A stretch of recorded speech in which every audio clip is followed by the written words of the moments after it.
ज्ञान मैंने जो देखा है कि ये बीज रूपी है, और जैसे बीज बोने के बाद इसमें पानी डालो सत्संग का, सेवा का, अभ्यास का,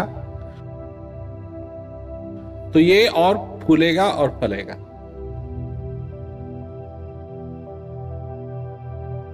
और जितना इसमें समय लगाते हैं, जितना अभ्यास करते हैं, सेवा करते हैं, सत्संग सुनते हैं, बिन सत्संग विवेक ना होई, राम कृपा बिन सुलभ न सो। बिना सत्संग के विवेक नहीं होगा, जागृति नहीं होगी, और भगवान की कृपा से ही ये मिलता है। तो कई लोग जब इस चौपाई को सुनते हैं तो सोचते हैं कि जब भगवान की कृपा होगी तब हमको सत्संग मिलेगा। भाई ये भी तो भगवान की कृपा है, तुमको शरीर मिला है, ये भी भगवान की कृपा। ये थोड़ी है कि जब भगवान की कृपा होगी तब हमको शरीर मिलेगा। अब मिल गया है तो भगवान की कृपा है। और सत्संग है क्योंकि अंत समय तक उनका सत्संग तुम्हारे कानों में गूंजता है। जहां कहीं भी विपदा आती है, किसको याद करते? गुरु महाराज जी को याद करते।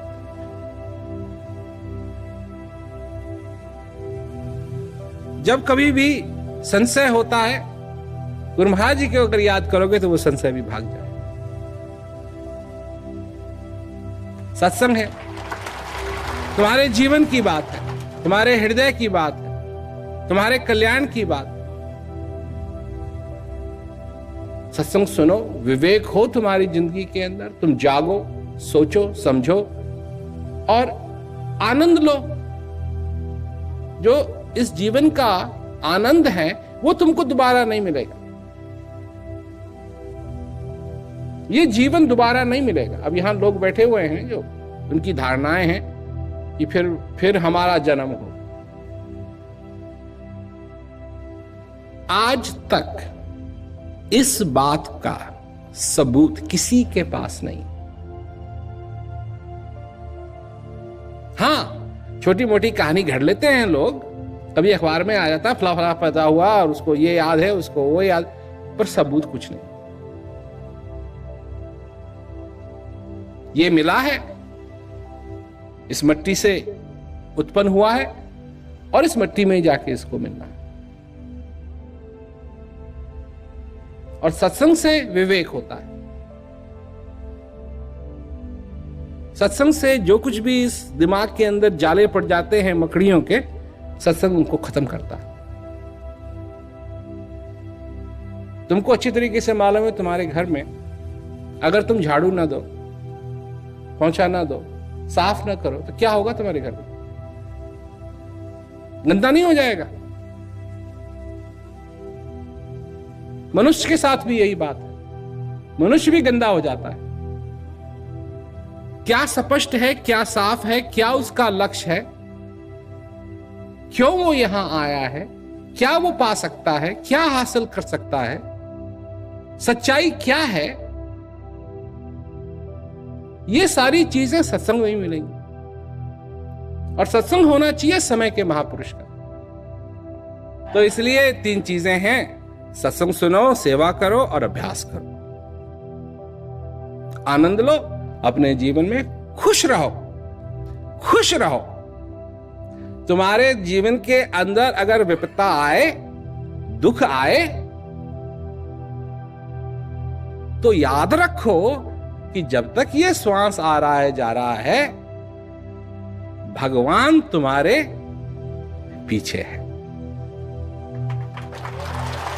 उसका हाथ तुम्हारे कंधों पे है, उसका हाथ तुम्हारे सिर पे है, उसका हाथ तुम्हारे अंदर है जब तक ये श्वास आ रहा है, जा रहा है। और याद रखो कि जो भी दुख है ये आया, पहले नहीं था। अगर आया तो जाएगा जरूर। सब्र रखने की जरूरत है। आया तो जाएगा जरूर।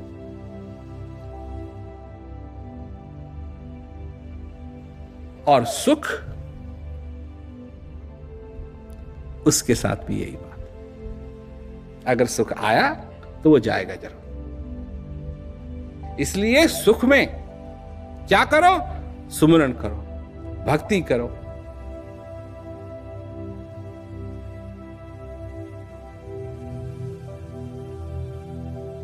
देखो, तुम यहां पैदा हुए हो इस भूमि में, इस पृथ्वी पे।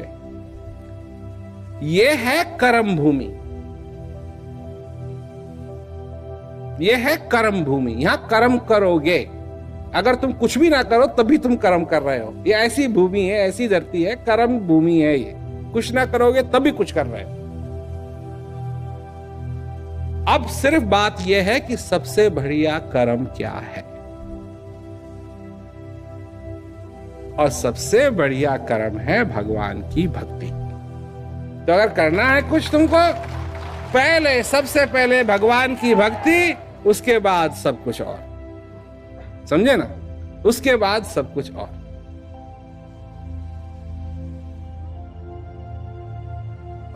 किस प्रकार? जब सवेरे तुम उठते हो, तुम्हारा एक रूटीन है ना, तो जो कुछ भी तुम्हारा रूटीन है उसमें कम से कम एक पहला काम तो है। उस काम को करके फिर सारे काम तुम करते हो। अगर इसी प्रकार तुम इस अभ्यास को, इस भक्ति को बना लो कि पहले भगवान की भक्ति, फिर सारे काम जो करने हैं अपने जीवन के अंदर वो करो, तो तुम्हारा जीवन संभल जाए। और नहीं कर पाओगे तो फिर उल्टा सीधा होगा। नहीं, उल्टा सीधा होगा। ऐसे ही जीवन के अंदर सबसे प्रथम भक्ति, भगवान की भक्ति, तत्पश्चात जो कुछ करना है करो। पर करो, अभ्यास करो।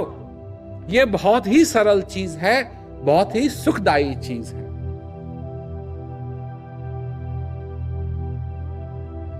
क्या? क्योंकि यह शरीर तो नाशवान है और अविनाशी अंदर बैठा है। यही पुल है, पुल, जिस पुल पे सफर करने से, चलने से नाशवान अविनाशी का अनुभव कर सकता है, और किसी तरीके से नहीं हो सकता। यही एक तरीका है जिससे नाशवान अविनाशी का अनुभव कर सके। और दर्शन में सच बात तो यह है कि जो तुमको चाहिए वो तुम्हारे अंदर है। क्या जरूरत थी तुमको? एक ही चीज की जरूरत थी कि कोई ऐसा मिले जो ऐसा ज्ञान दे, ऐसी चीज दे जो वहां तक ले जा करके हमको उस चीज का अनुभव करवा दे। अब वो तुम्हारे जीवन में भी संभव हो गया है। अब तुमको ये चीज मिल गई। और अभ्यास की बात, अभ्यास की बात तो तुम जानते ही हो। कम से कम 1 घंटा, 1 घंटा करोगे तो जैसे मैंने पहले कहा, तुम्हारे 23 घंटे बच जाएंगे, बच जाएंगे, फेंकोगे ना।